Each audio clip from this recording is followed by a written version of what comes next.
주일날 예배를 드리겠습니다. 성경 말씀은 고린도후서 5장 17절의 말씀입니다. 고린도후서 5장 16절 17절 봉독하겠습니다. 그러므로 우리가 이제부터는 어떤 사람도 육신을 따라 알지 아니하노라.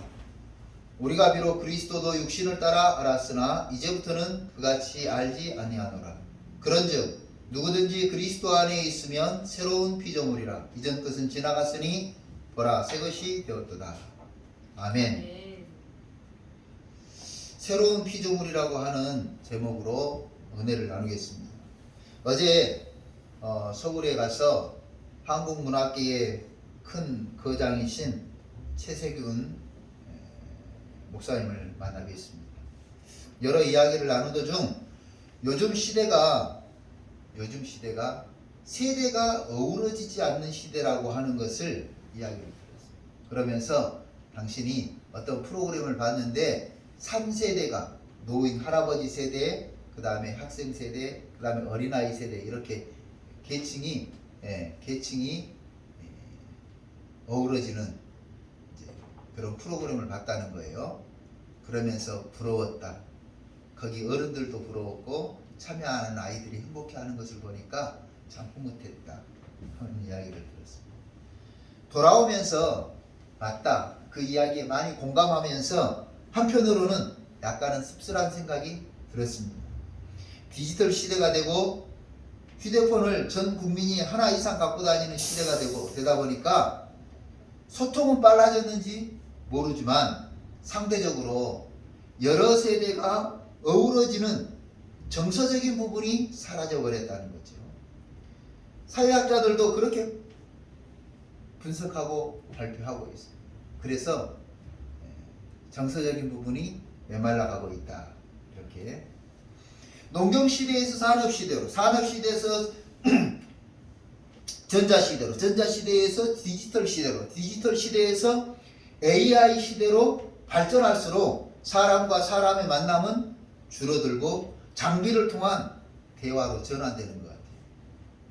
그래서 사람을 만나기 꺼려하고 오히려 편리를 따라서 전화나 카톡이나 기타 SNS 방법을 통해서 대화를 하는 거죠.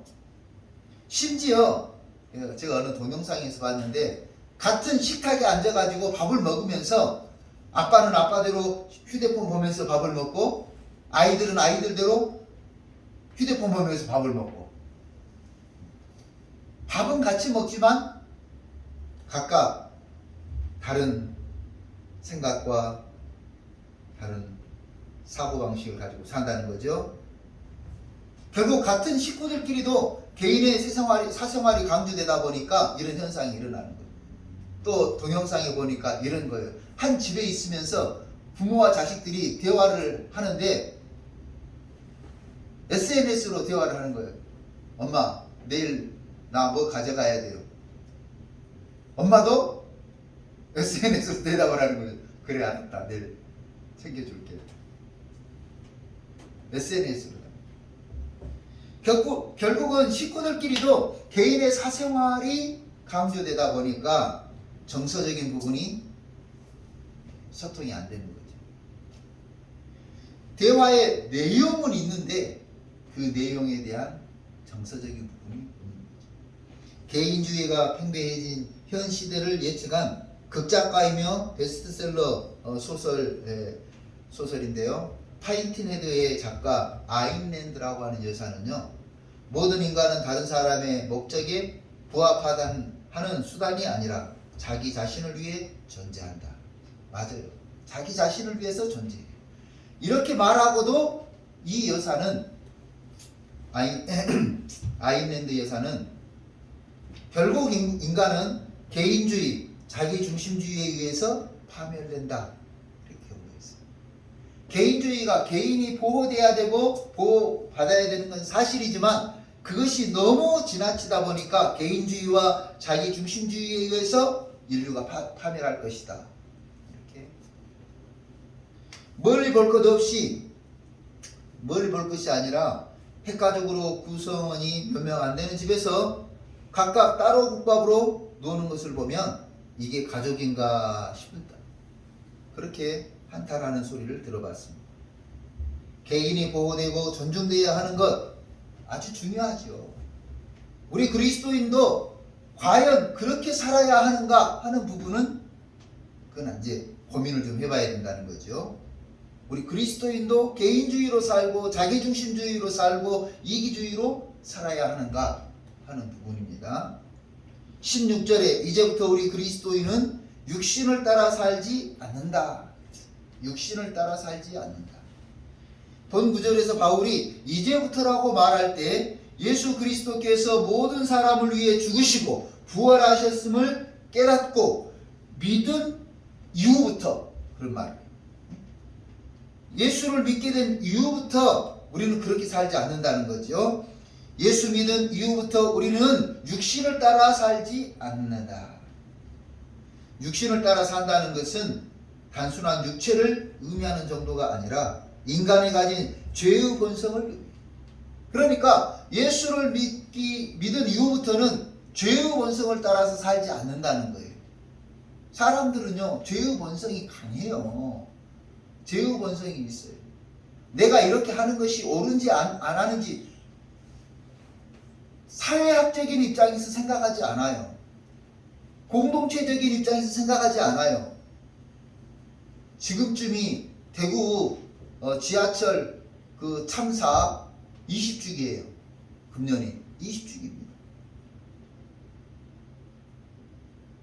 사회 불만을 가진 한 사람이 지하철에서 테러를 했어요. 20주기.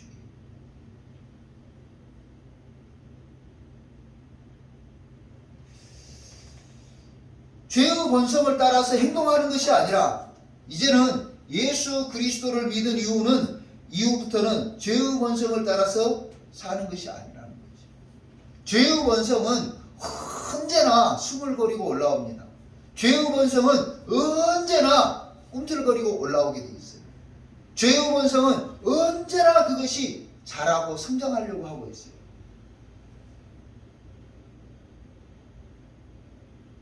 이 죄의 본성이요, 우리가 쉽게 알 수 있어요. 저도 다른 아이들을 키우면서 다른 사람들을 여러분 거짓말을 배웠습니까? 안 배웠어요. 그런데 잘해요. 이게 왜 그러냐? 죄의 본성 때문에 그래요. 죄의 본성. 남을 속이는 것 죄의 본성 때문에. 저 사람이 나를 이렇게 말하면 이렇게 미워하고 저 사람이 나에게 이렇게 하면 이렇게 욕을 하고 안 배웠는데요. 아주 잘해요. 왜 그럽니까? 우리 인간이 가진 죄의 본성 때문에. 우리가 가진 이 죄의 본성은 언제나 무서운 속도로 성장을 해요.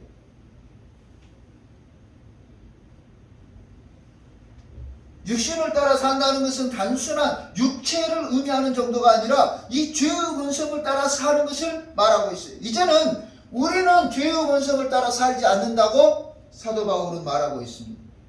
우리 그리스도인은 죄의 본성을 따라 살지 않는 것입니다.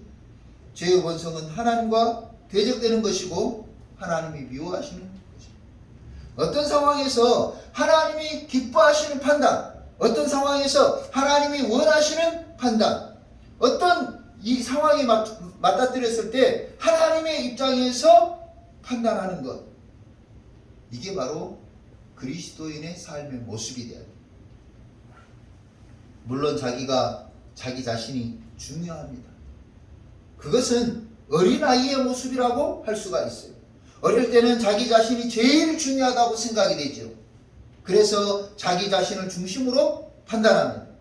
그런데 나이를 먹어가고 성인이 되어가면서 자기 중심이 아니라 가족 중심, 다른 사람의 입장을 생각해 가면서 결정을 하고 선택을 하는 거죠. 사람인자라고 하는, 여러분 한자를 아실 거예요. 사람인자를 보면은 두 사람이 서로 기대고 있어요. 그죠? 두 사람이 서로 기대고. 두 사람이 서로 의지하고 있습니다. 두 사람이 서로 힘이 되어주는 관계를 의미합니다. 이 사람이에요. 더 자세히 살펴보면 사람 인자를 쓸 때 어떻게 써요? 하나는 크게 쓰고 하나는 적게 쓰죠. 큰 사람과 작은 사람이 서로 어우러져 조화를 이루며 산다는 의미예요. 뿐만 아니라 창조주 하나님과 피조물인 인간이 서로 어우러지는 것을 바로 사람 인자로 보입니다. 벌써 몇천 년 전 사람들도 자기 중심적으로 개인주의로 살면 안 된다는 것을 알았기 때문에 사람은 서로 의지하고 기대고 돕고 힘이 되어주는 관계로 살아야 된다. 이렇게 사람 인자를 만든 것 같습니다. 그 옛날 사람들도 인간 혼자서 살면 안 된다는 사실을 알았던 거죠. 과거에는 자기중심, 개인주의로 육체적인 기준을 따라서 판단하며 살았더라도 예수 믿고 구원받은 성도는 육체적인 기준으로 살면 안 된다 하는 말입니다. 어린 학생이 부모님에게 엄마 컴퓨터가 필요한데 하나만 사주세요. 그러면 이제 알아보겠다. 가격이 얼마나 되는지 우리 한번 알아보자. 이렇게 나가요. 그런데 30살이 되고 40살이 된 다 큰 성인이 군대 갔다 오고 대학 졸업한 성인이 엄마 나 컴퓨터가 필요한데 하나만 사주세요. 그러면 여러분 어떤 생각이 드세요? 사도 바울은 장성하여서는 어린아이의 일을 버렸노라 이렇게 말했어요. 장성하여서는 어른이 되어가는 가서 어린아이의 일을 예수를 믿은 후에는 육신의 판단을 따라 사는 생활을 청산하고 하나님이 원하시고 기뻐하시는 판단을 하며 산다 하는 말. 이것은 예수님의 생애에서 우리가 배울 수가 있죠. 예수님은 자신의 문제가 아닌 하나님의 계획을 완성하기 위해 십자가를 지고 죽으셨습니다. 예수님은 자신의 안위를 위해 십자가의 죽음을 선택한 것이 아니라 우리 인간의 죄를 친히 담당하시고 우리에게 죄사함의 은혜를 주기 위해서 십자가를 지셨습니다. 우리는 예수님의 죽음과 부활을 통해 예수님의 사람으로 새 사람이 되었습니다. 본문에 17절 그런 중 누구든지 그리스도 안에 있으면 새로운 피조물이라. 이전 것은 지나갔으니 보라 새 것이 되었다. 새로운 새것 두 번이나 사용이 됐어요. 이 새로운 새 것이라고 하는 카이노스예요. 카이노스. 이 카이노스와 반대되는 단어가 있는데요. 네오스예요. 네오스는 없는 것에서 만들어진 것이 네오스예요. 그러니까 창조 때 사용된 단어가 네오스입니다. 아무것도 없는 상태에서 그건 네오스예요. 그런데 카이노스는 있는 상태에서 발전된 것. 여러분 이런 것들은 다 카이노스의 부산물이에요. 카이노스의 부산물들이. 카이노스의 부산물들이. 있는 상태에서 석유에서 그것을 뽑아내서 플라스틱을 만들고 이 카이노스예요. 이 카이노스는 상태적으로 좋아진 것, 질적으로 발전된 것, 과거보다 더 훌륭해진 것을 의미해요. 그러니까 카이노스는 성장이라고 하는 단어와 비슷해요. 성장. 마치 나약해 보이던 아들이 군대에 입대합니다. 훈련소에 가서 훈련받고 이제 첫 휴가를 나왔는데 얼마나 늠름하고 얼마나 씩씩하고 얼마나 멋져 보이든지 그게 바로 카이노스예요. 그게 바로 카이노스. 이게 뭡니까? 의자며 이 나무들이 이제 못 쓰게 돼서 버렸어요. 그런데 어떤 사람이 그걸 가져다가 거기에 나무를 잘라가지고 거기에 시계를 달았더라고요. 시계. 이제 이게 모두 그냥 나무, 고장난 의자, 책상 이런 걸로만 생각했는데 거기에 시계바늘이 달리면서 멋지게 벽시계가 됐어요. 그게 카이노스예요. 질적으로 향상되고 좋아진 것, 과거보다 더 멋지고 훌륭해진 것, 이것이 카이노스예요. 주부들이, 아이들이 이제 결혼을 하죠. 그런데 음식을 할 줄 몰라가지고 이게 맵고 짜고 어느 것은 싱겁고 이러던 것이 점점 실력이 늘어가지고 맛있는 찌개도 만들고 맛있는 음식도 만들고 맛있는, 그게 카이노스예요.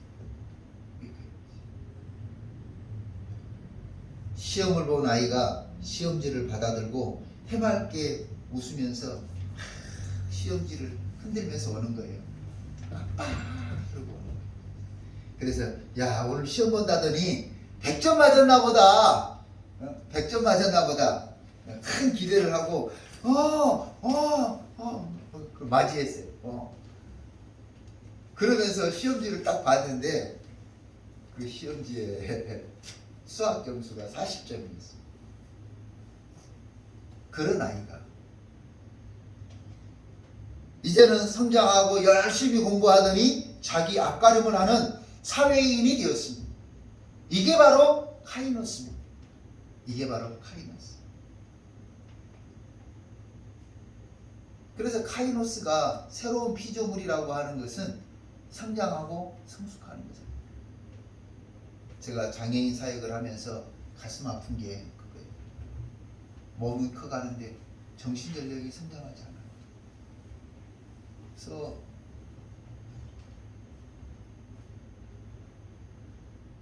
몸은 카이노스가 됐을지 모르지만, 성장하고 변화됐을지 모르지만 정신의 세계가 카이노스가 이루어지지 않다 보니까 안타까운 거지. 그 부모들이 얼마나 안타까워.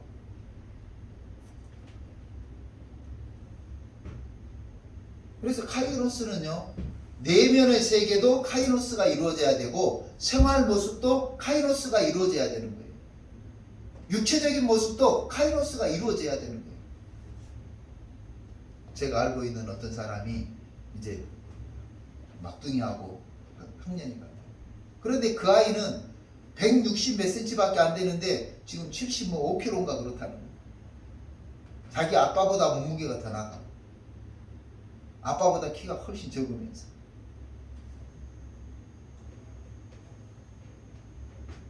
근데 이제 올바른 카이노스가 되지 않으면 근심거리가 되기도 하고 걱정거리가 되기도 하는 거예요.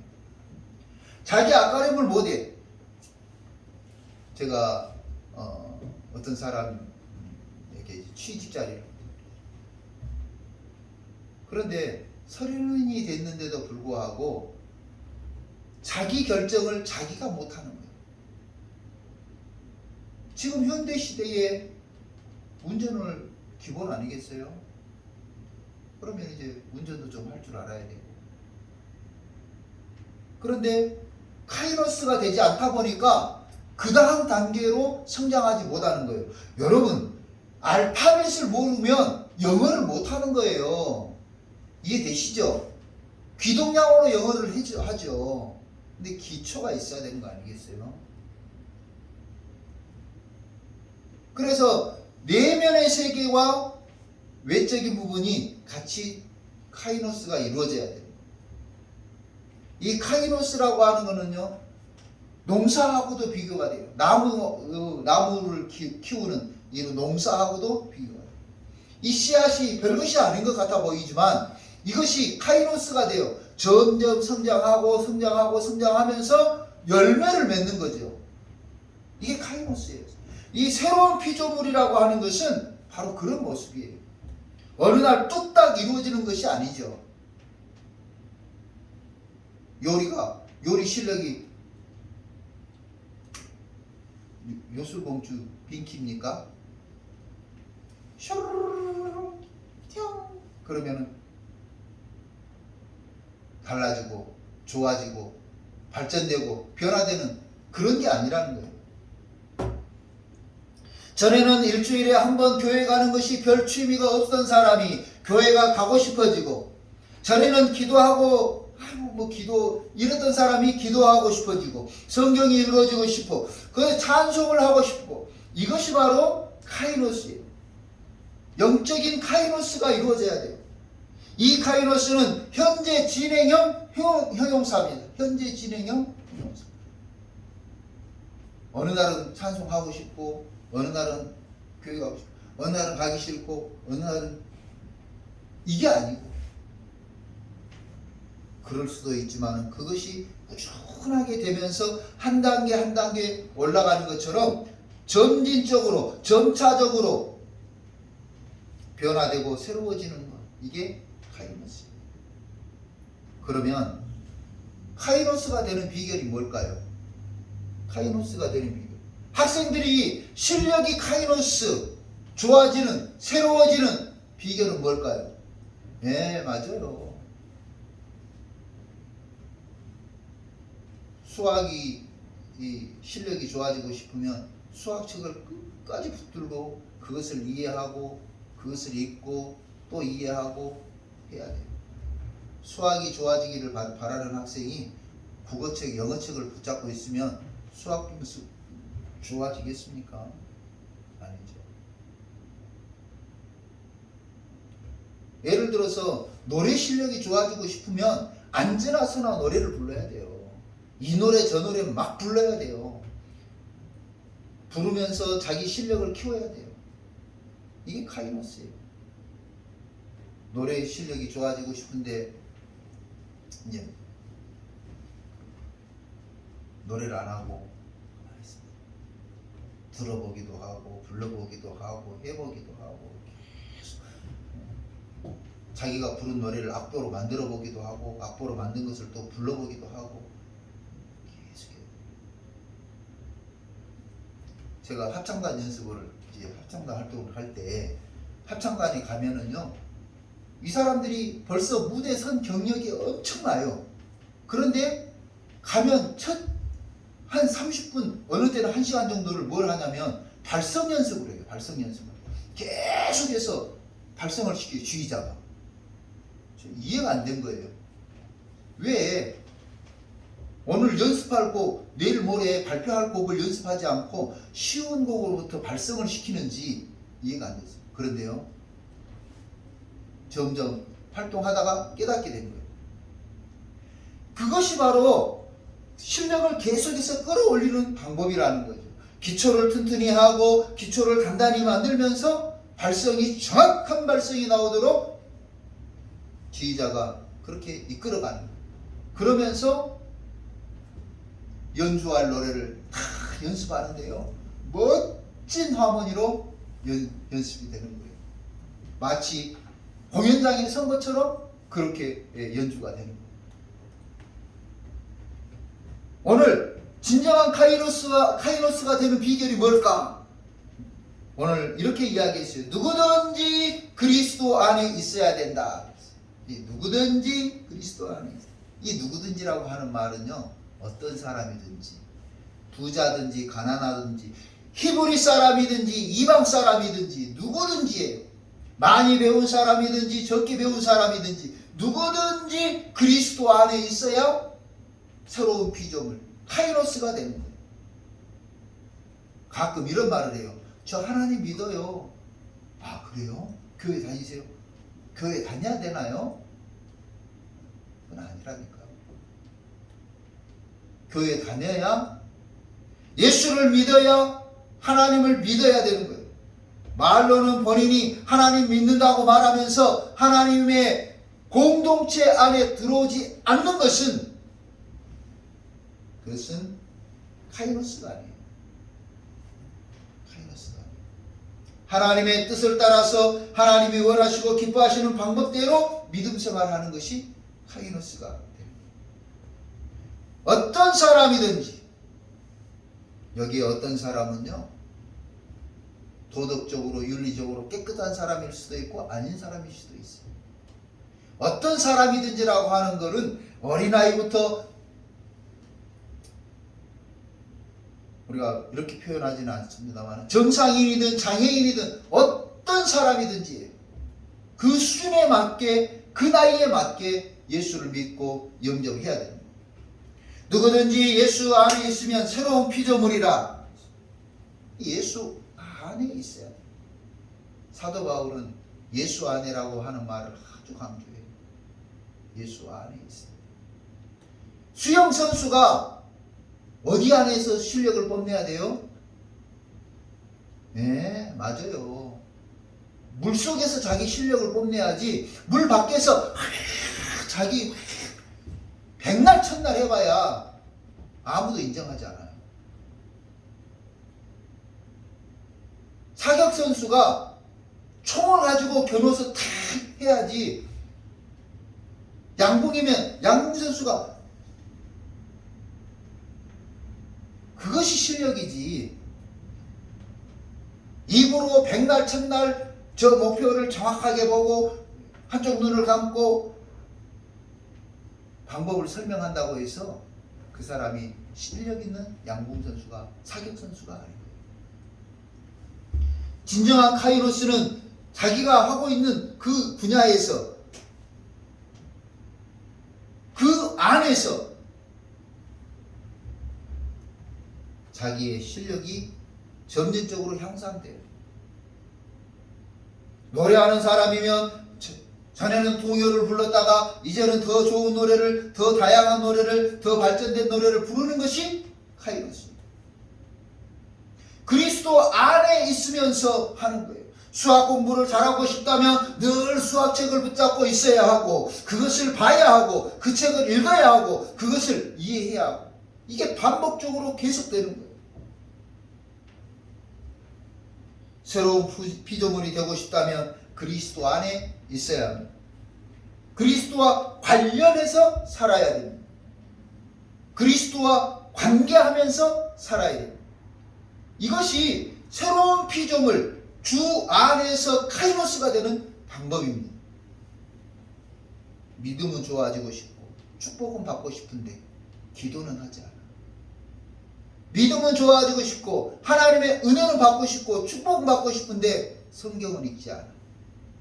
믿음은 좋아지고 싶고 은혜를 받고 싶고 성령으로 충만하고 싶고 능력을 받고 싶은데 기도하지 않아. 그러면 카이노스가 될 수 없어요.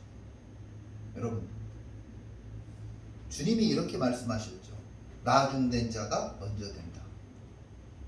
나중에 들어온 사람이 더 좋아지는 믿음은 뭘까?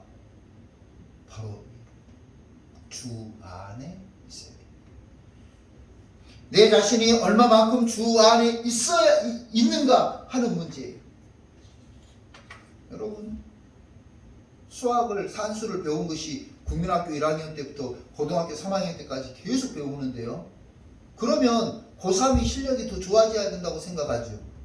근데 그게 그렇지 않아요. 중학교 1학년, 2학년짜리들이 얼마나 열심히 막 수학을 붙잡고 파는지 그 아이들이 실력이 훨씬 좋은 애들도 있어요. 내가 이것을 몇 년 동안 했다고 하는 시간의 문제가 아니에요. 시간의 문제가 아니에요. 노력의 문제고 열정의 문제라고 생각을 합니다. 카이노스는 바로 그런.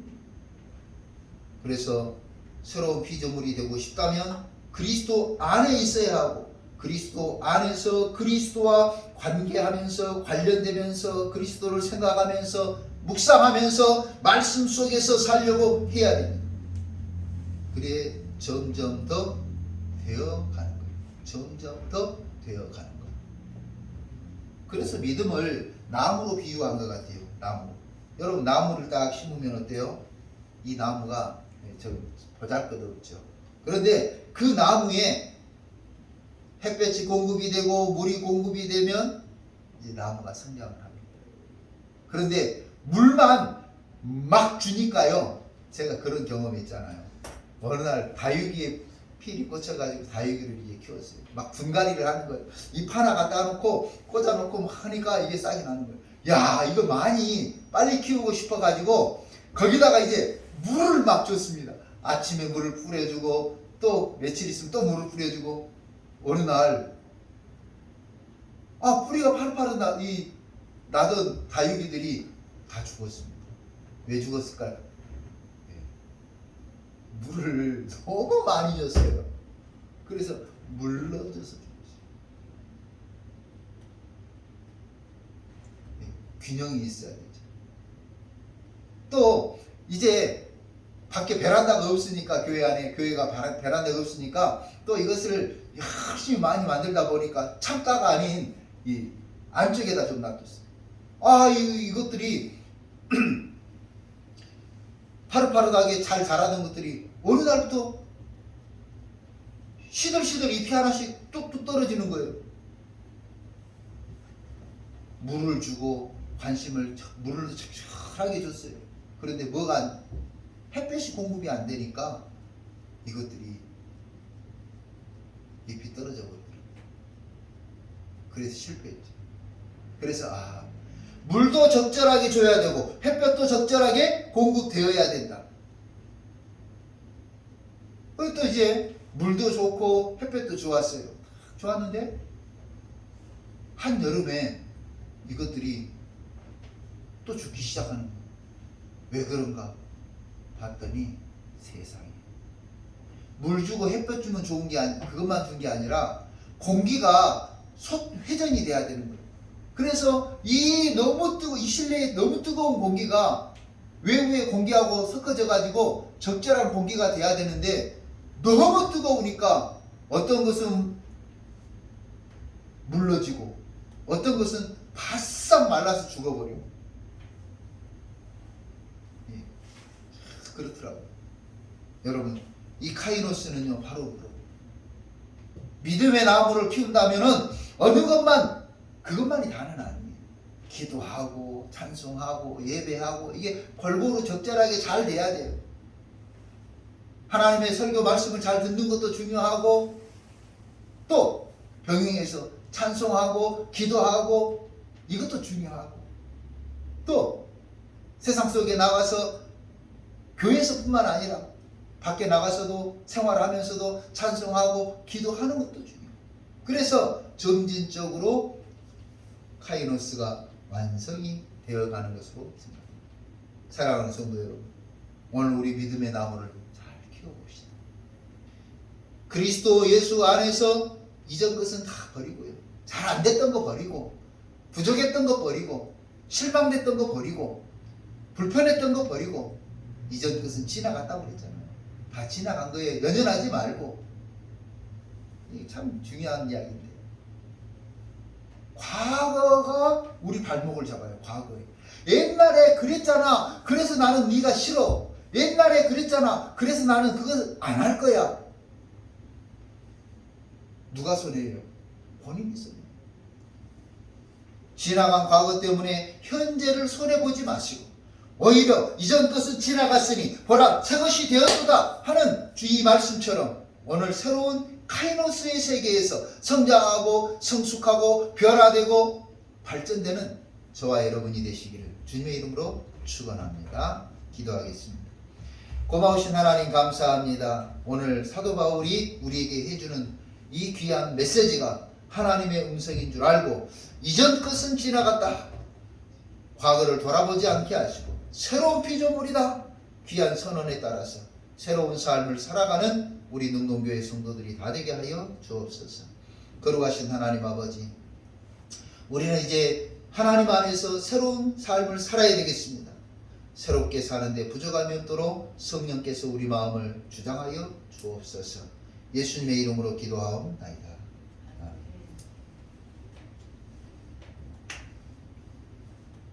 찬송가 436장 하겠습니다.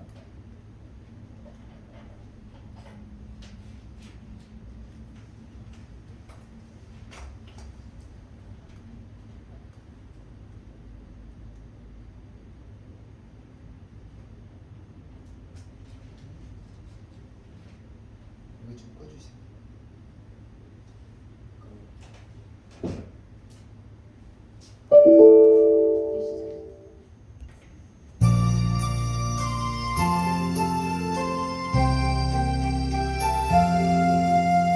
나 이제 주님의 새 생명 얻으며 옛것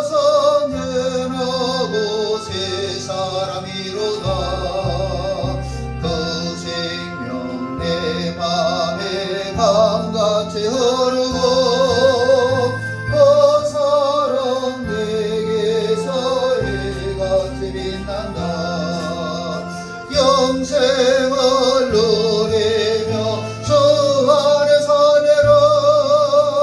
오늘도 내일도 주 함께 살리라.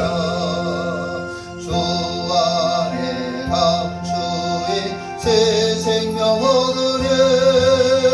예전에 좋던 곳 이제는 가본다.